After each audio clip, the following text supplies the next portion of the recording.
You've seen the fertilizer aisles in big box stores. You know all of the common brands and all of the common types. But what if there were fertilizers most gardeners don't even know about that aren't sold in stores? And what if they were the key to unlocking your garden's potential? In this video, I'm sharing 2 secret fertilizers they don't sell in stores that are my secret weapon for record-breaking tomato, pepper, cucumber, squash, and melon harvests. If you're new to the channel, please subscribe, hit the bell for notifications, and check out my Amazon store and Spreadshop links in the video description for everything I use in my garden and awesome custom apparel and gear. In all the years I've been gardening, I have never seen these fertilizers sold in big box stores, so I'll place direct links down in the video description to where I get them if you want to try them for yourself. The first secret fertilizer is one that I have been using in my garden for nearly a decade, but most of you watching this video have probably never seen it before, and that is crab and lobster shell meal. This stuff has been a savior to my garden because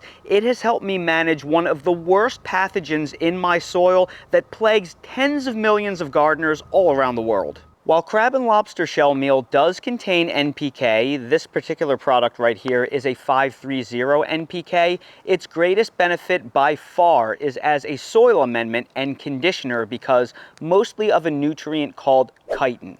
Chitin is a natural polysaccharide found in crustacean shells and functions primarily as a biostimulant rather than a direct nutrient.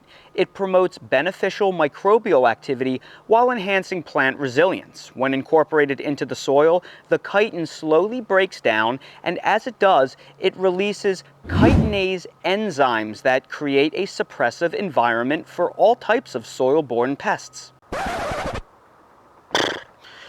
Whoa, what does that mean? Well, as the crab and lobster shell meal breaks down, it releases organic compounds into the soil that studies show suppress soil-borne pests and pathogens, including root knot nematodes, grubs, ants, and some fungal diseases, particularly bacterial spot. For example, grubs are the larvae of beetles, and their exoskeletons contain chitin. So, as the crab and lobster shell meal breaks down and decomposes and releases that enzyme chitinase, it weakens the exoskeletons of grubs. So if you have, say, Japanese beetles overwintering in your soil, this can help suppress their larvae. These chitinase enzymes also attack the eggshells of nematodes in the soil, which are kind of like tiny worms. So it reduces the hatching rates and limits the population. Here where I live on the southeastern coast of North Carolina, our native sandy soils are infested with root knot nematodes as well as things like grubs and fire ants. So tomatoes, peppers, eggplant, squashes, cucumbers, and melons, they are highly susceptible to root knot nematode damage, and the other pests are pretty awful too. So if you have issues with nematodes, ants, grubs, and soil-borne fungal diseases, that crab and lobster shell meal stuff may be worth its weight in gold. As a bonus, crab and lobster shell meal is extremely rich in calcium and also contains magnesium and lots of trace minerals, so its benefit goes above and beyond that of just pest and disease suppression in your soil. Now, it is more expensive than typical all-purpose garden fertilizers, so if you don't have any issues with nematodes, ants, beetles, and grubs and fungal diseases in your soil, it may not be worth it to you, but I'm guessing most of you have at least one of those problems, if not all of them like I do. So if you do struggle with any or all of these conditions, at least give it a shot one year and see if it makes a difference. For me, it's a permanent keeper in my garden every year. Studies suggest that adding 2 to 4 tablespoons of crab and lobster shell meal per planting hole at transplanting time, or evenly mixing it throughout your garden beds, can significantly reduce or eliminate root knot nematode damage in previously infected soil, as well as create a hostile environment for the other pests I mentioned when used regularly over time as a soil amendment and conditioner. The second secret fertilizer rocks. Literally, it's made of rock. It's an organic, inorganic soil amendment called azomite. You see what I did there? Let me explain. Azomite is a natural mineral from an ancient volcanic ash deposit mined in Utah. It's called azomite because it is an acronym for A to Z of minerals, including trace elements. It contains over 70 minerals and trace elements in a highly bioavailable form.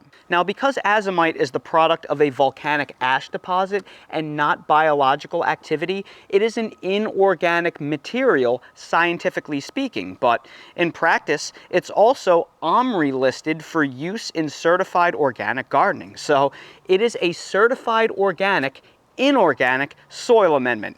Ladies and gentlemen, I give you my brand of garden humor.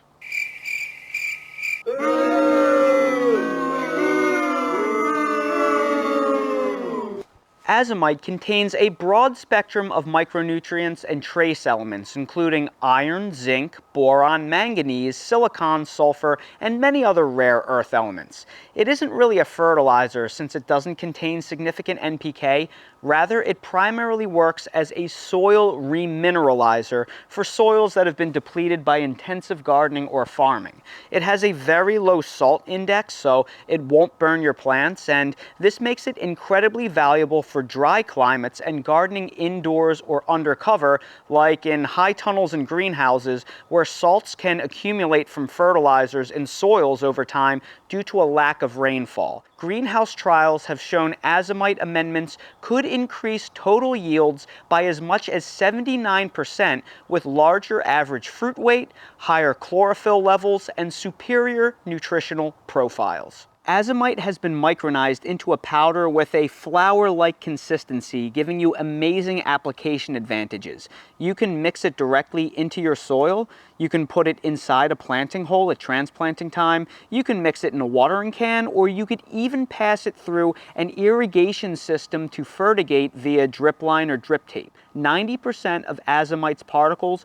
will pass through a 200 mesh screen. I use it in my fertilizer injector all the time so I can feed my plants through the drip lines in my garden for instant application. I'll show you how I do this at the end of the video. One of the great things about azomite is how affordable it is. Now, at first glance, it's going to look like it has a bit of an upfront cost because this bag right here is about $50, but it also weighs 44 pounds, so it only costs a little bit more than $1 per pound. And for most gardeners, it's going to last a very long time.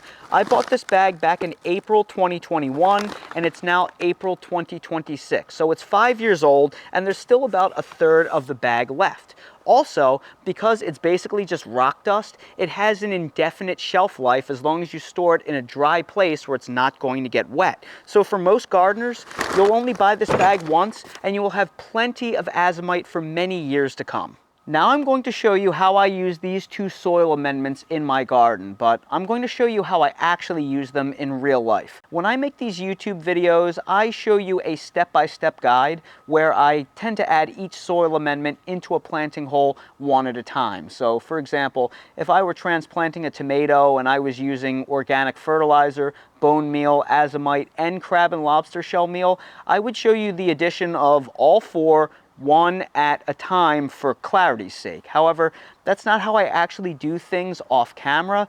I just don't have that kind of time. So I'm going to show you how I use these soil amendments when fertilizing in real life. Because organic fertilizers are precursors and they have to break down in the soil, they don't burn your plants. So you don't have to be perfect with your measurements. What I actually do is I mix all my favorite fertilizers and amendments together in a big bucket, and then I actually use that for all-purpose fertilizing. So I get the all-purpose fertilizers that I can get for the lowest price, whatever they are at the time, and then I'll add probably about 3 to 4 parts of this bucket being those.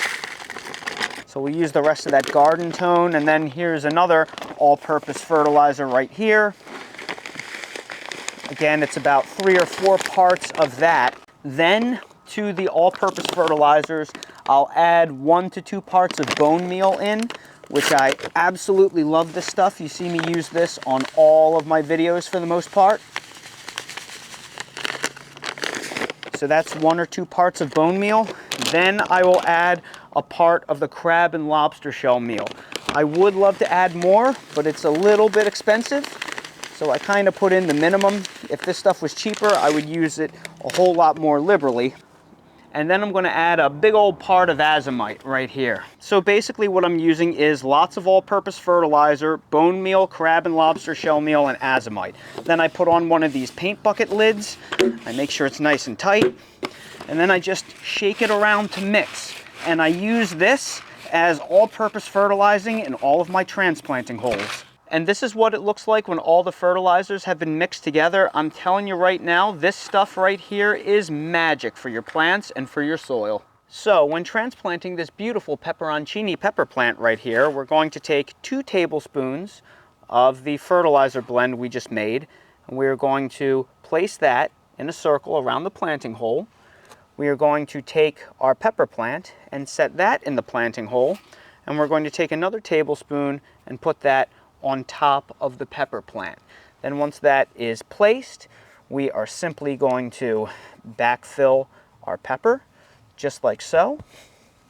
Make sure we compress nice and firm, but not so firm we squeeze all of the air out of the soil. Then we're going to place our tag. I'm going to just make a little top dressing around that pepper plant, and what the heck, we'll give some to this Trinidad scorpion pepper I planted last week. And then we are going to just water it in. And in a grand total, this was about 3 to 4 tablespoons of the fertilizer. And we will feed our peppers roughly every 2 weeks or twice a month with this fertilizer blend that I just showed you how to make. And by the way, that fertilizer schedule also holds true for tomatoes, cucumbers, eggplants, winter squash, summer squash, all your favorite summer vegetables. Now the exception is fertigation. I like injecting water-soluble fertilizers through my drip irrigation system because I can fertilize my entire garden in mere minutes. Walking around with a watering can would literally take all day. I do it with this fertilizer injector right here. Link in the description to this fertilizer injector. I'm going to show you how I do this. Now, before you can add water-soluble fertilizers to your injector, you have to pre-mix them. So I have a 5-gallon bucket right here with probably something around half a gallon of water in it. And to that, I'm going to add some random amount of fish fertilizer, probably like a cup or something. I don't do exact measurements, especially with organic fertilizers, because they're generally pretty safe to use, and the injector really dilutes things. Then I'm also going to add a shovelful of azomite to that for the trace minerals. And if you want, you can add something like Jack's 20-20-20 to it, or a Miracle Grow product or equivalent if you're into that sort of thing. And I do find that the blue dye helps you figure out where the stuff is inside the fertigation system.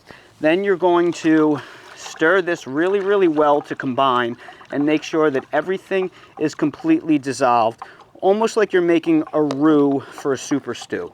Then we're going to take the slurry that we just made and we're going to pour it into the fertigation container very carefully. And now that this container has been completely filled, I'm going to put this lid on.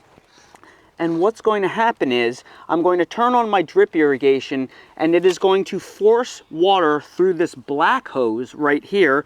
It's going to go into this container, which is going to increase its pressure, and then the mixed fertilizer is going to come out the other side, concentrated into this clear hose, and it's going to push through the system. So it will have very diluted fertilizer flowing throughout the entire drip irrigation system. So now I'm going to flick the system on. And you can literally see the bubbles right here as the air clears. Eventually that's going to get darker and darker as we get the fish fertilizer pumping through. You can really see how dark brown that's starting to flow. It's coming right out of there. And all of that water dripping out of that drip irrigation line right there is the fertilized water that is going to irrigate and fertilize those onions. And all of these beautiful tomatoes right here. Is there any easier way to fertilize all of your garden all at once? I certainly haven't found a better way, I can tell you that. That's all the fertilizer dripping right there. And that right there are 2 secret fertilizers you're not going to find in stores that most gardeners have never heard of and have tremendous health benefits to both your soil and the productivity of your plants. I have been using all of these for many years now, the better part of a decade, and I am definitely a believer. If you're looking to try and boost the productivity of your garden and improve your soil, definitely give them a try, evaluate them. I think you'll be really impressed by the results. So everybody, I sure hope you found this video helpful and informative. If you did, please make sure to hit the like button, subscribe to the channel, and please ring the notification bell so you're notified when I release more videos like these. I place direct links down in the video description to all of the products that I featured in this video. For everything else I use in real life in my yard and garden, that is all linked in my Amazon storefront in the video description. While you're down there, check out my website, themillennialgardener.com, for all things gardening and custom home design merch if you want to support my channel. Thank you all so much for watching, and I hope to see all of you again on the next video. Dale, there is clearly a little gator up ahead at the pond. I've been looking at that from so long ago, and I just couldn't figure out what I was looking at. That is definitely a gator right there, just chilling. Let's see if we can get a little closer, buddy. He's not very big in the grand scheme of things, but he's big for a North Carolina gator. I just love seeing them. I find them to be really beautiful creatures. They're just so cool. They're basically dinosaurs walking amongst us. Or in this case, not doing much of anything amongst us. We'll keep our distance, right, Dale? Keep our distance. Whoa. Holy smokes. All right, we've made it safely. Now let's get back to our walk. Don't do that with a small dog.